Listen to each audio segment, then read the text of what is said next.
এই জন্য বলি রে বাবা, তোমার জীবন যে হালতে গেছে যাক, কোনো সমস্যা নাই, তবে সন্তানটারে কোরআনের হাফেজ বানাও, সন্তানটারে দিনের আলেম বানাও। সন্তানটারে যখন কোরআনের হাফেজ বানায় দিবা, সেই সন্তান তোমার জন্য জীবনে কিছু করতে পারুক বা না পারুক কোনো আফসোস নাই। অন্তত পক্ষে মরণের পরে তোমার জানাজার সামনে দাঁড়ায়, তোমার লাশের সামনে দাঁড়ায় তোমার জানাজার ইমাম হয়ে যাবে। তোমাকে দাফন করার পর বাকি মানুষগুলো যখন দূরত্বে চলে যাবে, তোমাকে দাফন করার পর আপন আপন মানুষগুলো যখন তোমার ঘরের মধ্যে আশ্রয় নিয়ে নিবে, তোমার সেই কোরআনের হাফেজ একজন আলেম কোরআন পড়নেওয়ালা তোমার সন্তানটা কবর ছাড়িয়া যাবে না। অন্তত পক্ষে কবরের পাশে গিয়া বলবে, রব্বির হামহুমা কামা রব্বায়ানি সগীরা, রব্বির হামহুমা কামা রব্বায়ানি সগীরা। আল্লাহ, আমার মা বাবার উপর আপনি রহম করুন, যেমন এভাবে আমার মা বাবা শৈশবকালে আমার উপর রহম করেছে। আল্লাহ, আমার মা বাবার উপর আপনি দয়া করুন, যেমন এভাবে আমার মা বাবা শৈশবকালে আমার উপর দয়া করেছে।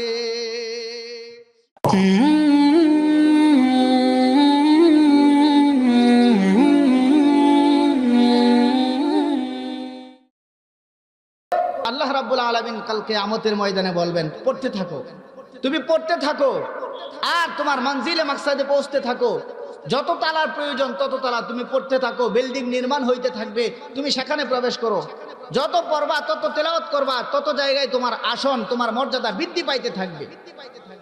স্বয়ং জান্নাতের মধ্যে আল্লাহ রাব্বুল আলামিন কোরআনে কারিমের তেলাওয়াত করে জান্নাতীদেরকে শোনাইবেন। সুবহানাল্লাহ। তাহলে আমার এতক্ষণ আলোচনার দ্বারা আপনাদেরকে কি বুঝাইলাম? কোরআনের সাথে সম্পর্ক রাখার দরকার আছে না নাই? আছে না নাই বলেন? আরে বাবা, ভালো করে শুনেন। অনেকে আছি কোরআন পড়তে পারি না, ছোটবেলা পড়েছি, এখন হয়তো পড়ি না। চর্চা না থাকতে থাকতে এখন ইয়াদ নাই, মনে নাই, পড়তেও ভালো লাগে না। আরে বাবা, বিসমিল্লাহটাও কি পড়তে জানো না? সূরা ফাতিহাও কি তেলাওয়াত করতে জানো না? যেই সূরাগুলো তুমি জানো সেই সূরাগুলো প্রতিদিন তেলাওয়াত করো, তেলাওয়াত করো। বিসমিল্লাহর তেলাওয়াত করতে থাকো, করতে থাকো। কোরআনকে মোহাব্বত করতে থাকো, কোরআনকে বুকের মধ্যে জড়াও, কোরআনের ভালোবাসা অন্তরে লালন করো, কোরআনের আজমত মোহাব্বত অন্তরের মধ্যে লালন করো। কাল কিয়ামতের ময়দানে হতে পারে আল্লাহ রাব্বুল আলামিনের বিনিময়ে তোমাকে জান্নাতের মধ্যে ভালো মাকামে পৌঁছায় দিবেন। আল্লাহর বান্দা বড় কাঠুরি, জঙ্গলের মধ্যে কাঠ কেটে জীবন যাপন করে। হঠাৎ তখনও দেশের মধ্যে ছাপা কোরআন শরীফ আবিষ্কার হয় নাই। একদিন সেই কাঠুরি কার কাছ থেকে যেন শুনলো যে ছাপা আকারে কোরআন বাজারের মধ্যে এসেছে। রাত্রেবেলা বিবিকে ডাক দেয়া বলে, প্রাণের বিবি, শুনলাম কোরআন নাকি ছাপা আকারে বাজারের মধ্যে এসেছে। আমার দিলের ভিতরে বড় আশা আর আকাঙ্ক্ষা, আমি একটা কোরআন ক্রয় করে আমার ঘরের মধ্যে আমি রাখবো। স্বামী আর স্ত্রী দুইজন পরামর্শ করে সিদ্ধান্তে উপনীত হলো, আমরা বড় গরিব মানুষ, সারাদিন কাঠ কেটে সামান্য টাকা পাই, সেই টাকা দিয়ে আমাদের জীবন যাপন। আজ থেকে কাঠ কাটার পরে যেই টাকাগুলো আমরা পাবো, একটা অংশ আমাদের সংসারের কাজে ব্যয় করব, আর একটা অংশ আল্লাহর কোরআনে কারিম কেনার জন্য আমরা ব্যাংকের মধ্যে জমা করে রেখে দিব। সেই কাঠুরি তার বিবিকে নিয়ে পরামর্শ বৈঠকে যখন সিদ্ধান্ত উপনীত হলো, তার ইনকামের একটা অংশ আল্লাহর কোরআনে কারিম কেনার জন্য সে রেখে দিবে। পরের দিন থেকে আস্তে আস্তে টাকা জমাইতে আরম্ভ করলো। হঠাৎ একদিন আল্লাহ তার মনের বাসনা কবুল করে নিছেন। কবুল করার পর সেই কাঠুরি বাজারে যাবে, বিবিকে ডাক দেয়া বলে, প্রাণের বিবি, তুমি পাক পবিত্র অবস্থায় বসে থাকো, আমি বাজারে যাইতেছি আল্লাহর কোরআন কিনে, আল্লাহর কোরআন ক্রয় করে তোমার সামনে আমি হাজির করব। কাঠুরি তার ইনকামের জমানো টাকা নিয়ে বাজারের মধ্যে তৈয়ার হয়ে গেল, বাজারের মধ্যে রওনা হয়ে গেল। বাজারে যাইয়া দোকানদারকে ডাক দেয়া বলে, রে ভাই, দীর্ঘদিনের আশা আর আকাঙ্ক্ষা আল্লাহর কোরআন আমার ঘরের মধ্যে তুলবো, আল্লাহর কোরআনটাকে আমার ঘরের মধ্যে রেখে আমার ঘরটাকে বরকতপূর্ণ করব। এবার দোকানদারের কাছে টাকাগুলো দেওয়ার পরে যখন নাকি আল্লাহর কোরআনটাকে তার হাতের মধ্যে দিল, কাঠুরি আবেগে আপ্লুত হইয়া সন্তুষ্ট হইয়া বুকের মধ্যে জড়াইয়া যখন বাড়ির দিকে রওনা হয়ে গেল, বাড়িতে যাইয়া দেখে বিবি এখনো ঘুমায় না, বিবি বসে আছে কখন কোরআনে কারিম নিয়ে আসবে। ভালো করে বুঝেন রে বাবা, কোরআনে কারিমের প্রতি তাদের কেমন মুহাব্বত আর ভালোবাসা ছিল। পরে যখন কোরআনটাকে নিয়ে বাড়িতে যাওয়ার পর বিবি ডাক দেয়া বলে, স্বামী আমার, যে কোরআনটা তুমি বড় কষ্ট করে ইনকামের টাকা দিয়া বাজার থেকে ক্রয় করে নিয়ে এসেছো, আমরা গরিব মানুষ, কোরআনটাকে আমরা কোথায় রাখবো? আমাদের ঘরের মধ্যে ভালো কোনো বুক সেলফ নাই, ভালো কোনো তাকিয়া নাই, কার উপরে কোরআনটাকে রাখবো?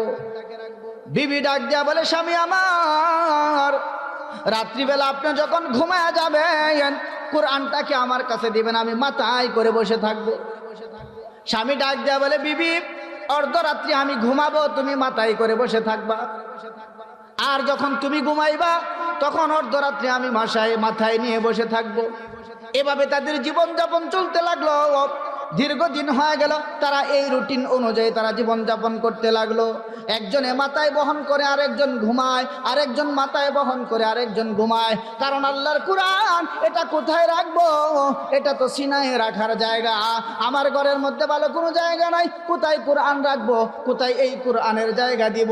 এই নিয়ে যখন মাথায় বহন করে বসে থাকে, হঠাৎ একদিন আল্লাহর এই ওলির মৃত্যুবরণ হয়ে গেছে, কাঠুরির মৃত্যু হয়ে গেছে। মৃত্যু হয়ে যাওয়ার পর কাঠুরিকে যখন এলাকার মানুষ দাফন করে বাড়ি চলে আসছে, পাহাড়ি অঞ্চলের এক আল্লাহর ওলি স্বপ্নে যুগে তাকায় দেখে তার কবরটা জান্নাতের বাগান হয়ে গেছে। বলেন সুবহানাল্লাহ। কবরটা জান্নাতের বাগান হয়ে গেছে। স্বপ্নে যুগে তাকানোর পর তাকে জিজ্ঞাসা করা হলো, ওরে কাঠুরে,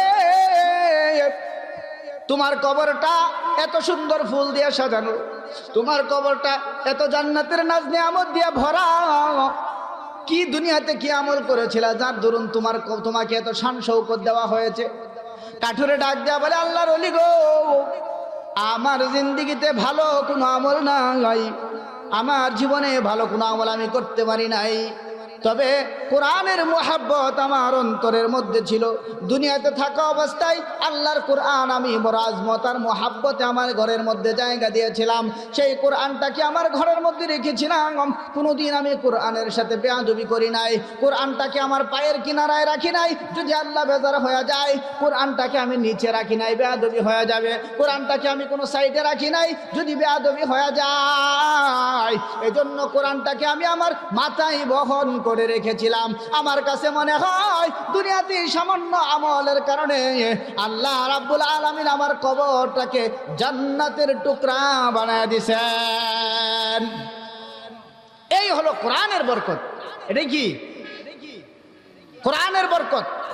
বলতেছিলাম, যালিকাল কিতাব লা রাইবা ফি। আল্লাহ বলেন, ওই কিতাব যার মধ্যে কোনো সন্দেহ নাই, যার মধ্যে কোনো সন্দেহের অবকাশ নাই, যার মধ্যে কোনো ভুল নাই, এই কিতাব যে ধারণ করবে সে কখনোই অসম্মানী হবে না। এই কিতাব যার সিনার মধ্যে লাগবে সে বড় দামি হয়ে যাবে, সে বড় সম্মানী হয়ে যাবে। ইহকালেও সম্মানী হবে, পরকালেও সম্মানী হবে। কথা বলেন ঠিক কিনা? আর বিশ্বাস যদি না হয়, যদি বলেন হুজুর উদাহরণ দেন, পায় পায় করে আমি আপনাদেরকে উদাহরণ দিয়ে বুঝাইতে পারবো।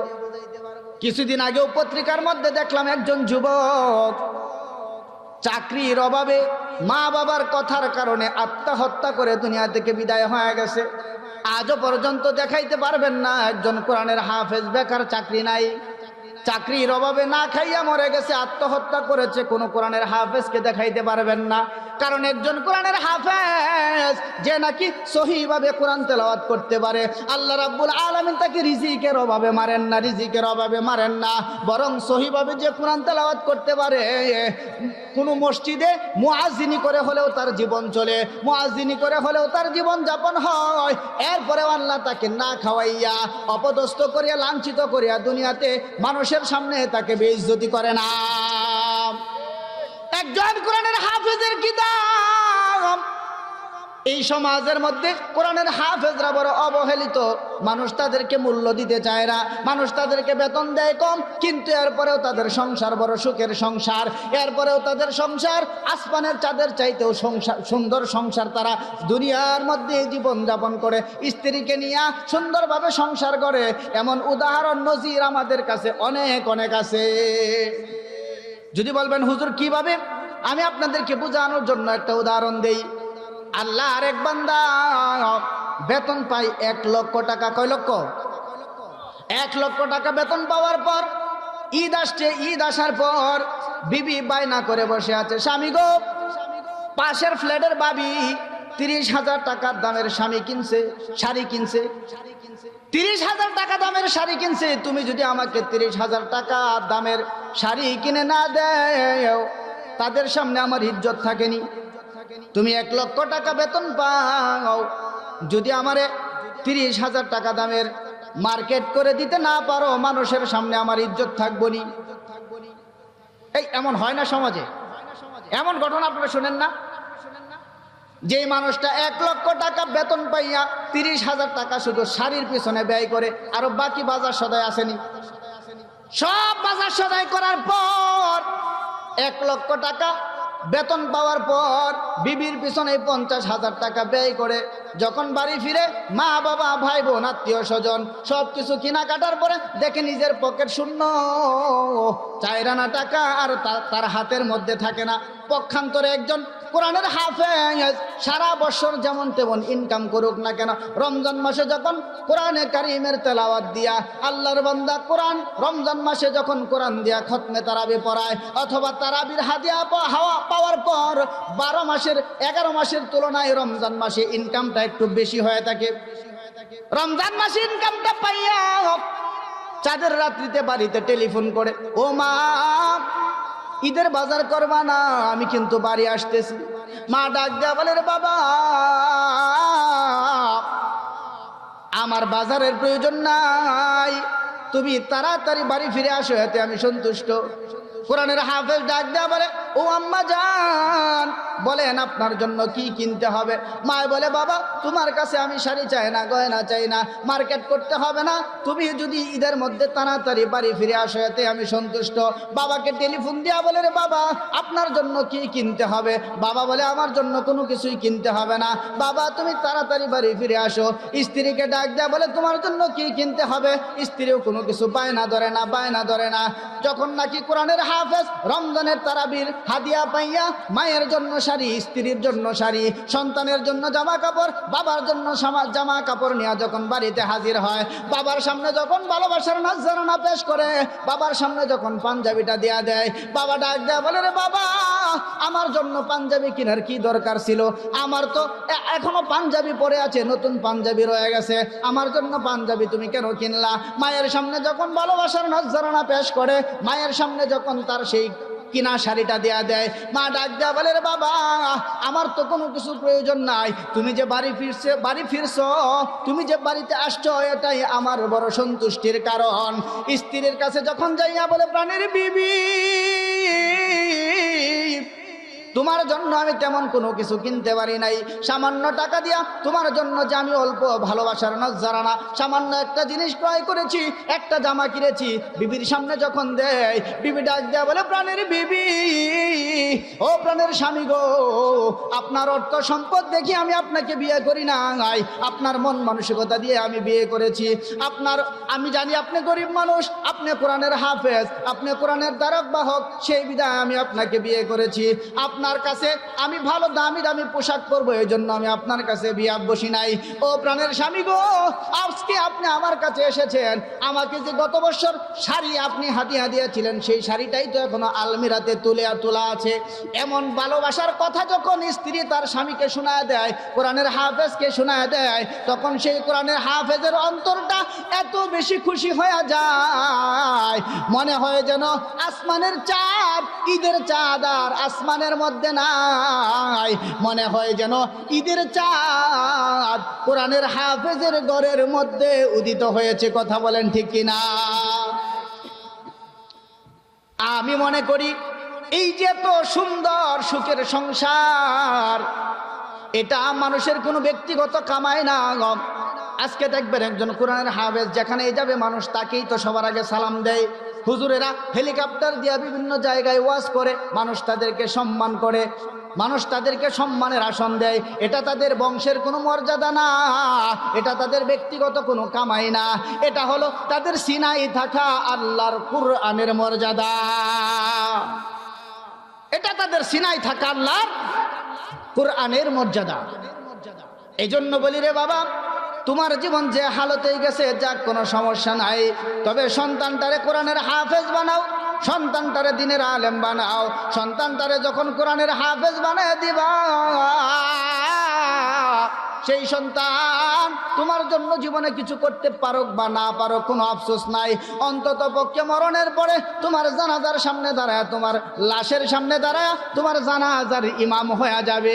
তোমাকে দাফন করার পর বাকি মানুষগুলো যখন দূরত্বে চলে যাবে, তোমাকে দাফন করার পর আপন আপন মানুষগুলো যখন তোমার ঘরের মধ্যে আশ্রয় নিয়ে নিবে, তোমার সেই কোরআনের হাফেজ একজন আলেম কোরআন পড়নেওয়ালা তোমার সন্তানটা কবর ছাড়িয়া যাবে না।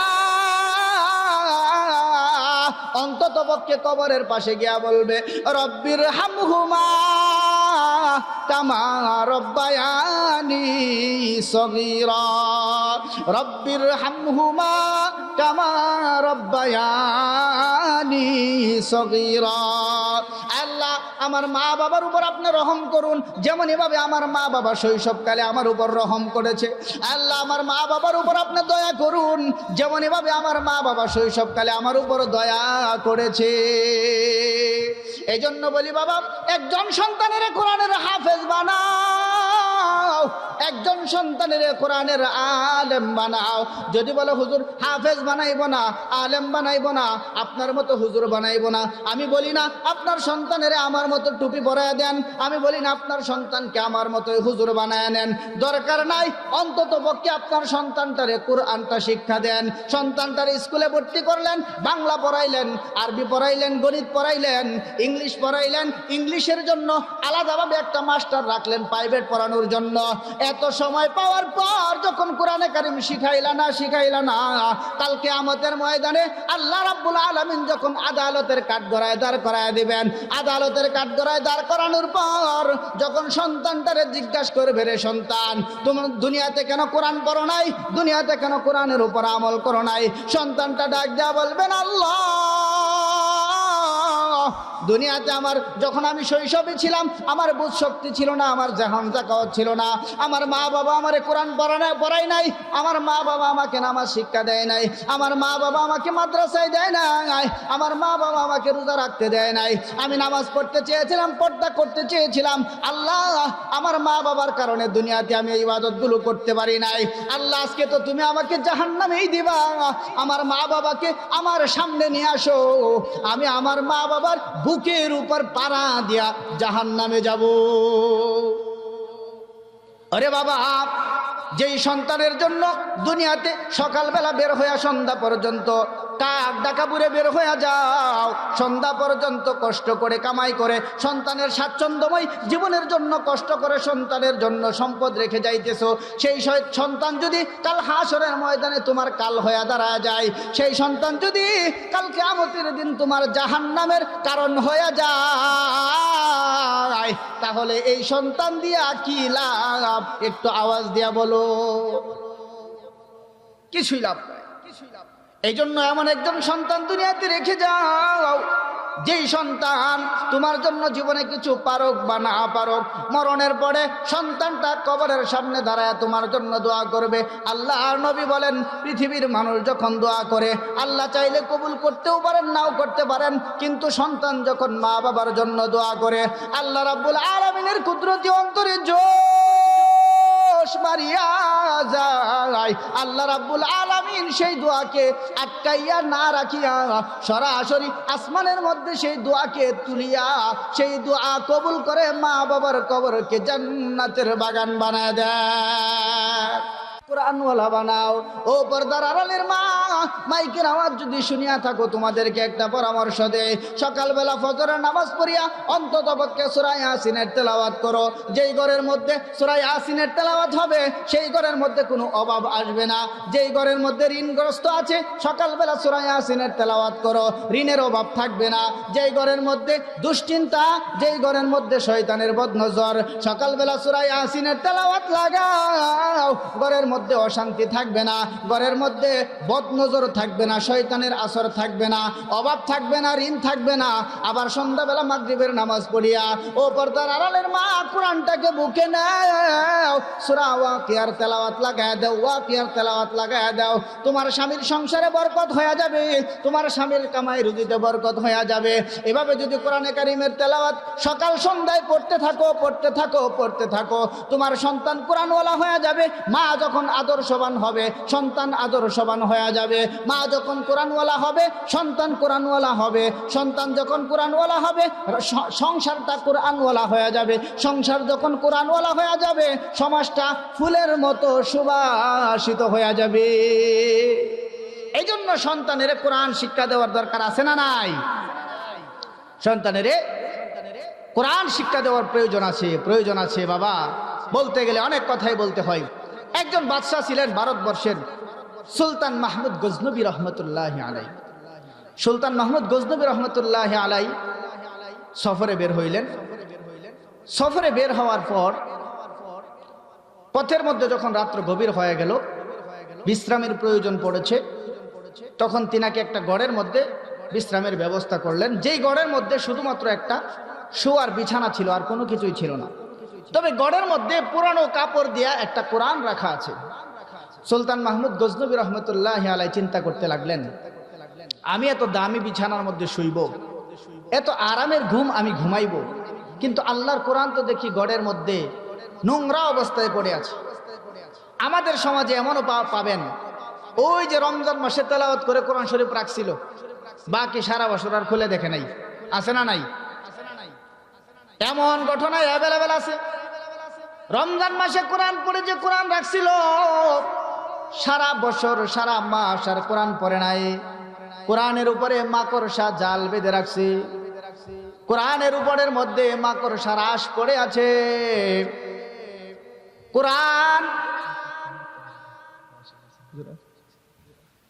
কোরআনের উপরে যে কাপড়টা মোড়ানো, সেই কাপড়টার দিকে তাকানো যায় না, ময়লা যুক্ত কাপড় দিয়া সেই কোরআনটাকে মোড়ায় রাখছে।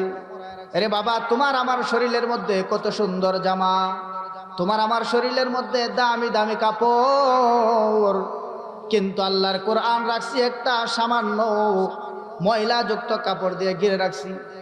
সুলতান মাহমুদ গজনবী রহমতুল্লাহ আলাই ঘরের মধ্যে প্রবেশ করার পর যখন তাকে দেখলেন যে কোরআনটা একটা পুরানো কাপড় দিয়ে মোড়ানো আছে, আমি এত দামি বিছানার মধ্যে ঘুমাইব আর কোরআনটা একটা ময়লাযুক্ত জায়গায় থাকবে, এটা তো হতে পারে না।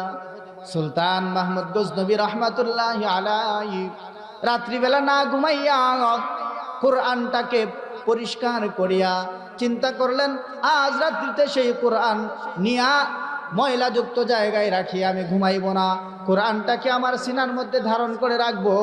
সারাটা রাত্র সুলতান মাহমুদ গজনবী পায়চারি করলেন, হাঁটাহাঁটি করলেন, বিন্দু পরিমাণ ঘুমান নাই, বরং কোরআনের সেবা করে রাত্রি কাটাইয়া দিলেন। হঠাৎ যখন সুলতান মাহমুদ গজনবী দুনিয়া থেকে বিদায় হয়ে গেল, বিদায় হওয়ার পর খাদেম তাকে স্বপ্নে যুগে তাকায় দেখে সুলতান মাহমুদ গজনবী জান্নাতের মধ্যে খেলা করছে, জান্নাতের মধ্যে বসবাস করছে। খাদেমকে ডাক দেয়া বলে, রে ও আমার খাদেম, দুনিয়াতে থাকা অবস্থায় আমি সুলতান মাহমুদের ধন সম্পদের অভাব ছিল না, আমি সুলতান মাহমুদ গজনবীর ক্ষমতার অভাব ছিল না, কিন্তু কিয়ামতের ময়দানে আমি দুনিয়াতে কত মানুষকে কত কিছু দান করেছি, কত আমল করেছি, কিন্তু কিয়ামতের ময়দানে আমার কোনো আমল কাজে লাগে নাই, কিয়ামতের ময়দানে আমার কোনো দান সদকা কামে লাগে নাই। তবে কামে লেগেছে আমার সামান্য একটা ছোট আমল। কি সেই ছোট আমল? আমি যখন সফররত অবস্থায় বাড়ি থেকে বের হয়েছিলাম, সেই কোরআনের সেবা করার করার কারণে, কোরআনের খেদমত করার কারণে আল্লাহ রাব্বুল আলামিন আমার এক রাত্রির আমলের বিনিময়, এক রাত্রির আমার আমলের বিনিময় কোরআনের সেবা আর খেদমত আর অন্তরের মধ্যে কোরআনের মুহাব্বত থাকার কারণে আল্লাহ রাব্বুল আলামিন আমাকে ক্ষমা করে জান্নাতের মেহমান বানায় দিয়েছেন। এজন্য বাবা অন্তরের মধ্যে কোরআনের সেবা, অন্তরের মধ্যে কোরআনের মুহাব্বত, কোরআনের ভালোবাসা অন্তরে লালন করো। কোরআন পড়তে পারো না, সমস্যা নাই, কোরআন সিনায় ধারণ করো, কোরআনটাকে বুকে জড়াইয়া চুমু খাও, কোরআনটাকে গালের মধ্যে লাগাও, কোরআনটাকে ঠোঁটের মধ্যে লাগাও, কোরআনের ভালোবাসা অন্তরের মধ্যে পিট করো, পড়ার জন্য চেষ্টা করো। চেষ্টা করতে করতে করতে করতে এমন একদিন সময় চলে আসবে তোমার জবান দিয়া কোরআনের তেলাওয়াত আল্লাহ রাব্বুল আলামিন অটোমেটিক বের করে দিবেন। চেষ্টা করতে থাকো, করতে থাকো। যদি কোনোদিন পড়তে নাও পারো, কাল কিয়ামতের ময়দানে এই যে চেষ্টার ফলে আল্লাহ রাব্বুল আলামিন হতে পারে এই কোরআনের মুহাব্বতের বিনিময় তোমাকে মাফ করে জান্নাতের মেহমান বানায় দিবেন। কোরআনের ভালোবাসা বড় দামি জিনিস। এই যে মাদ্রাসাগুলোতে কি শিক্ষা দেওয়া হয়? মাদ্রাসাগুলোতে মূলত কোরআনটাকে শিক্ষা দেওয়া হয়। আধুনিক জামানার মধ্যে কোরআনের পাশাপাশি বাংলা, অঙ্ক, ইংরেজি, সমাজ বিজ্ঞান সবকিছু শিক্ষা দেওয়া হয়। তবে আলহামদুলিল্লাহ কোরআনের শিক্ষাটা আপনার শিশু বাচ্চা, যেই বাচ্চাটা সঠিকভাবে কথা বলতে পারে না, মুখের মধ্যে জড়তা, সেই সন্তানটাকেও যদি মাদ্রাসায় পাঠায় দেন, এখনকার সময় এমন এক জামানা